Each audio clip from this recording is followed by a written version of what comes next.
ओम श्री गुरुवे नमः। रहस्यमयी ज्ञानगंज की अद्भुत यात्रा के वृत्तांत के 5वें अध्याय का दूसरा भाग। रहस्यमयी ज्ञानगंज की अद्भुत यात्रा के वृत्तांत के 5वें अध्याय के पहले भाग में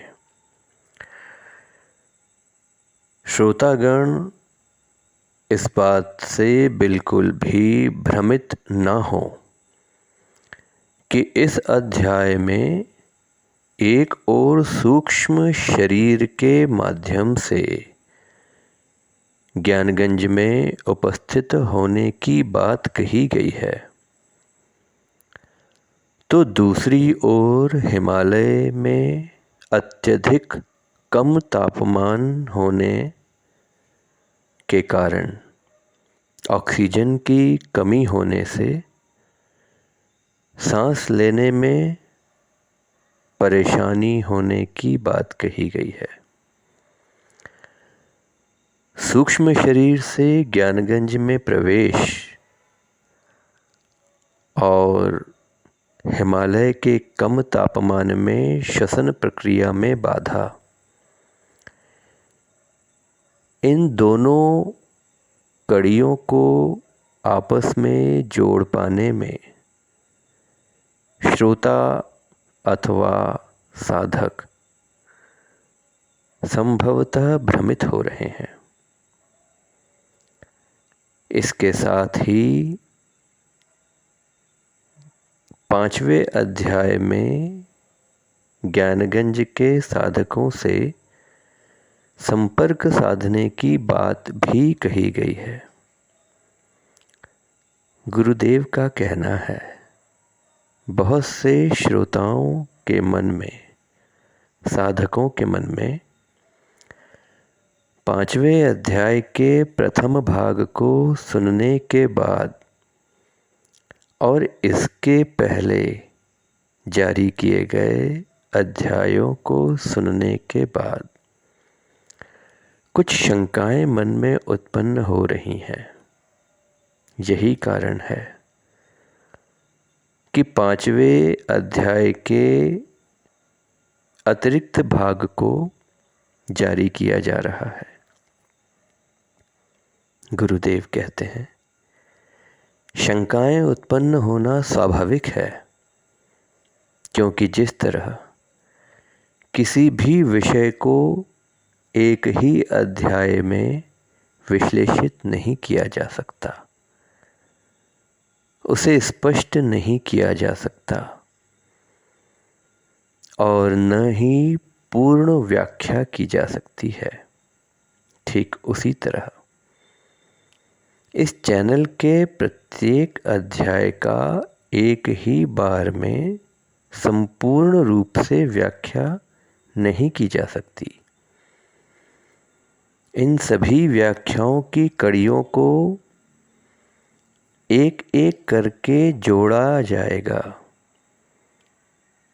5वें अध्याय के इस अतिरिक्त भाग में इस तथ्य की व्याख्या की जा रही है कि दोनों स्वरों से सांस लेना, इड़ा पिंगला को सक्रिय करना, सुषुम्ना नाड़ी तक पहुँचने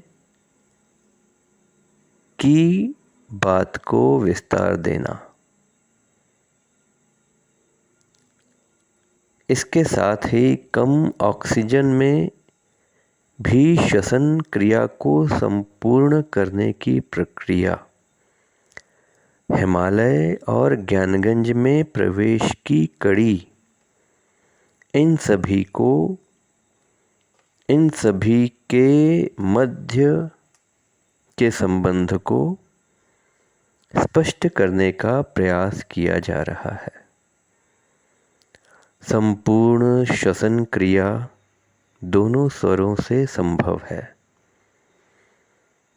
जब दोनों स्वर सक्रिय होंगे, दोनों स्वरों पर साधकों का नियंत्रण होगा।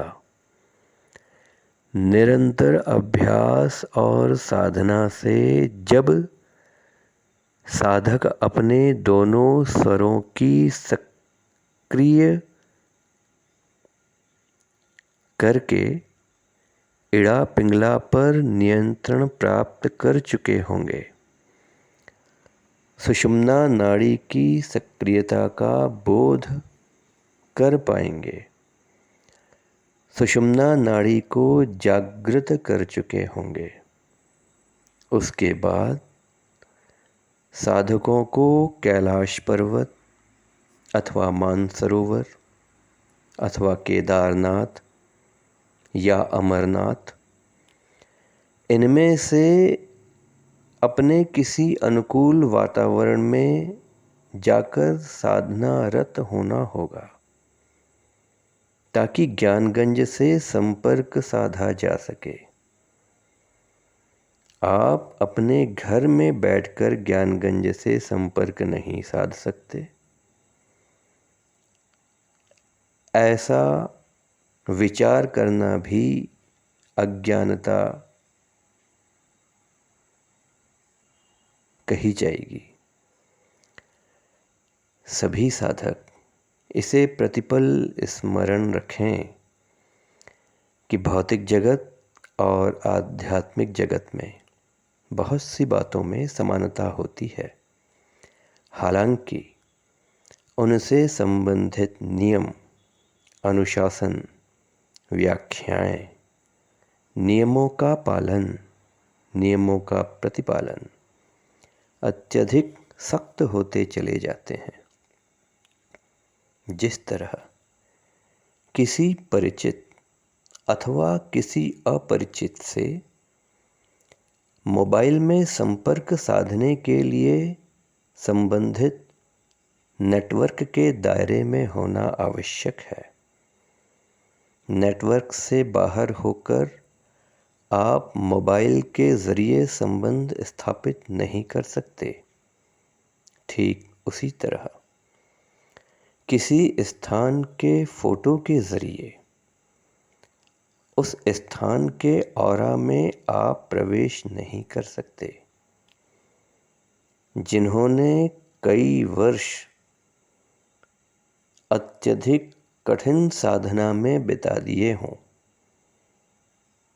निश्चय ही उनके लिए कुछ भी असंभव नहीं। लेकिन क्या आप किसी फोटो के ज़रिए उस फोटो में प्रदर्शित हो रहे स्थान के ऑरा में प्रवेश कर पाएंगे? इस पर स्वयं विचार कीजिए। क्या आप किसी पवित्र मंदिर अथवा किसी तीर्थ स्थल की फोटो अपने घर में लगाकर उस तीर्थ स्थल में होने वाली आरती, वहाँ की घंटा ध्वनि, उस तीर्थ स्थल अथवा मंदिर की पवित्रता, शीतलता का आभास कर पाएंगे?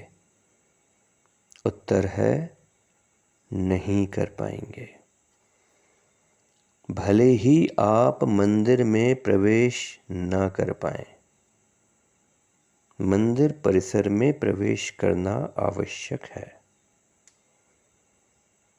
किसी कारणवश आप मंदिर परिसर में भी प्रवेश न कर पाएं, लेकिन मंदिर परिसर के प्रवेश द्वार पर भी आप खड़े रह पाए, मंदिर के परिसर के प्रवेश द्वार पर भी आप पहुंच पाए, तो वहाँ की घंटा ध्वनि, उसके नाद, नाद के प्रभाव, नाद की तरंग, उस स्थान की पवित्रता, शीतलता को आप निश्चय ही स्वयं पर आभास कर पाएंगे। ठीक इसी तरह ज्ञानगंज में आप प्रवेश न भी कर पाए, लेकिन ज्ञानगंज के प्रवेश द्वार तक आप पहुंच गए, ज्ञानगंज के साधकों से संपर्क साध पाए, तो आपका जीवन सार्थक हो जाएगा। ज्ञानगंज से संपर्क साधने के लिए हिमालय के किसी मुख्य स्थान पर जाकर साधनारत होना होगा, ताकि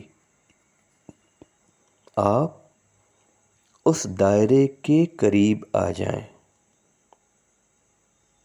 क्योंकि आपके घर, आपके नगर, आपके प्रदेश में आपको वह पवित्रता नहीं मिलेगी जो आपको हिमालय में मिलेगी।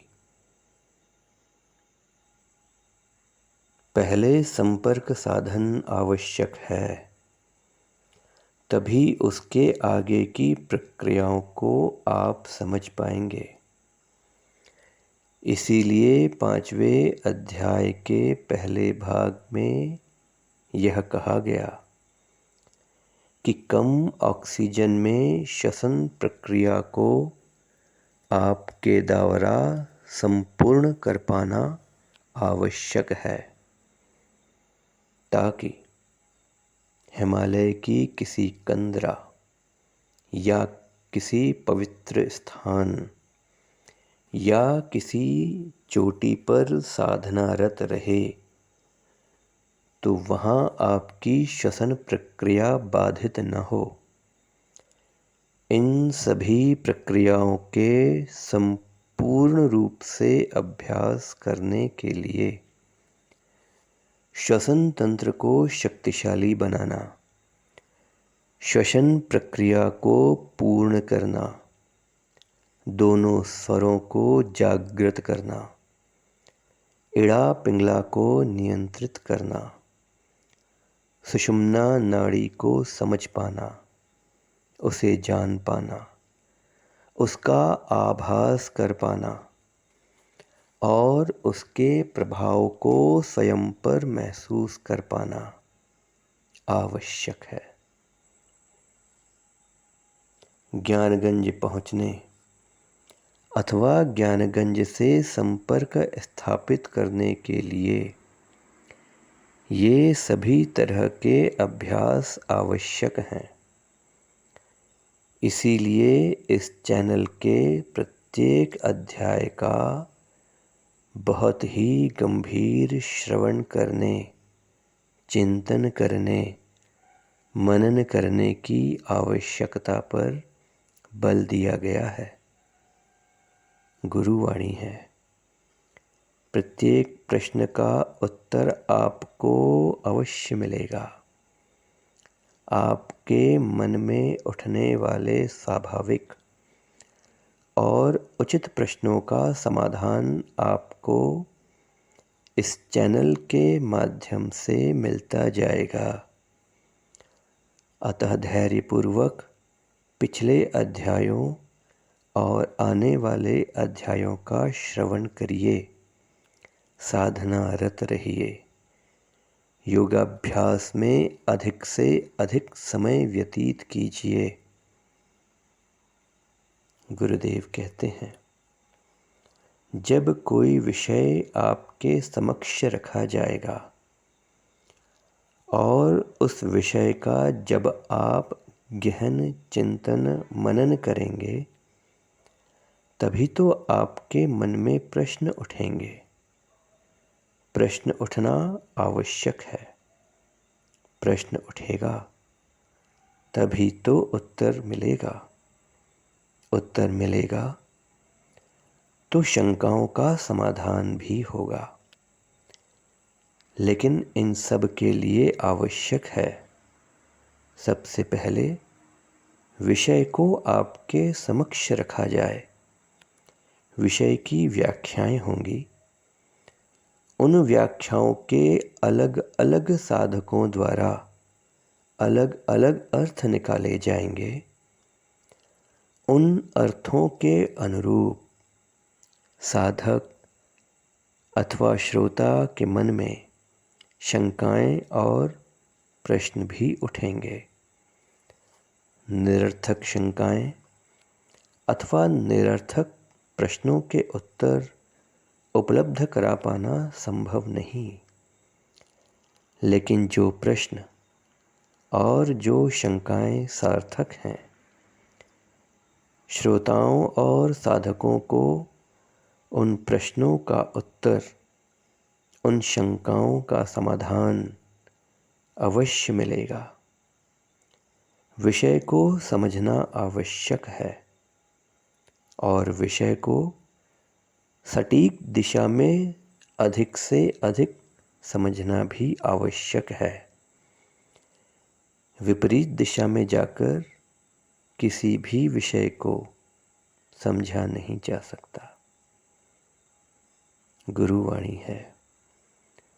5वें अध्याय के इस अतिरिक्त भाग के श्रवण के बाद, इसके चिंतन और मनन के बाद उन साधकों को अपने प्रश्नों का उत्तर अवश्य मिल गया होगा जो सार्थक दिशा में प्रयास कर रहे हैं। ओम श्री गुरुवे